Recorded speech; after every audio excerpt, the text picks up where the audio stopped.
shoe. That is it. Okay, do it again. Hey everybody, time for a little update. It's been a little bit. First off, you know, look, Ma, no hair. Yeah, kind of figured. All right, let's get into the update about the car. So, see the little clip I'll put in here about my nephew screwing around with the welder. Got to teach him young. He's 12, 13, so trying to get him into cars and teach him how to do metal work and some welding. So that was my brother's oldest kid that was in that little shot. So right here, you really don't see a whole lot of difference, but there's a lot done. So since last update, got the trunk band and the rear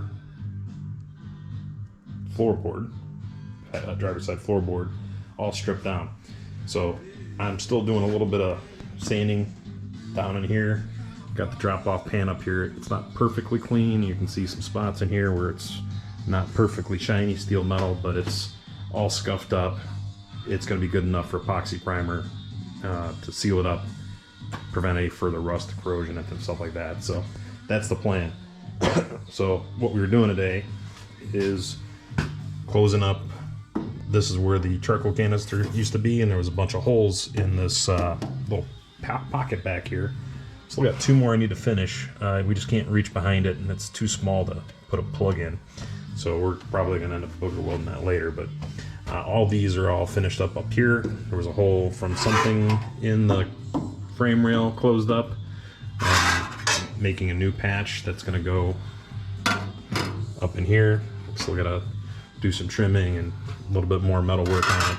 I didn't like the way this one looked. It was all beat up, and I redid that like twice, so making a new one. We also did some little spot welds, fixing little tiny holes. I gotta go back and grind them off. I don't know if you can see that there. But anywhere where there was sunlight or light showing from the inside of the car, turn the light on the inside so we can just see little pinholes so that we can, close those up. I gotta still come through here and sand these all down. But lots of progress, so I don't want to say it, but I'm close to getting this car all taped up and ready to primer, right? So got a few more supplies coming.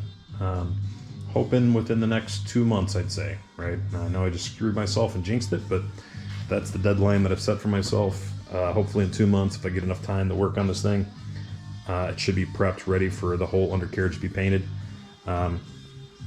I'm actually going to do the wheel tubs at the same time. I'll just probably put a different undercoating on there. I'll probably put a hard type of bed liner coating inside there instead of just standard undercoating. I'm still not sure which type of undercoating I'm going to do on the rest of the car. Sticking lizard skin. Not sure, might do something else.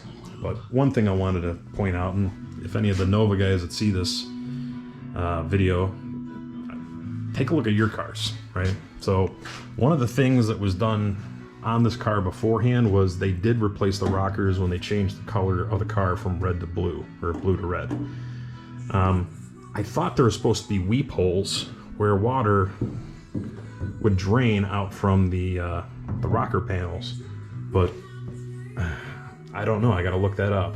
But if any of you guys, like I said, Nova guys could take a look at your car real quick, let me know. I'll have to pop on SNS and see if they got something that'll tell me that, because they replaced these. I don't know if they actually were supposed to have a weep hole, because you can see here I still got to patch another little hole there. There's a couple patches that I've done on this car already, because the rockers that were replaced, the rats and shit got in the car and they took the seat stuffing and everything that was in the car and they made a nest inside the rocker panels, which caused it to rot out. They weren't bad enough for me to replace all of them, but I did have to cut some of it and move it. But yeah, I'd just like to know if I need to put weep holes in here. I want to know that before I start putting this car back on its regular orientation, instead of standing up sideways like that. I think it'd be easier to do it standing up like this.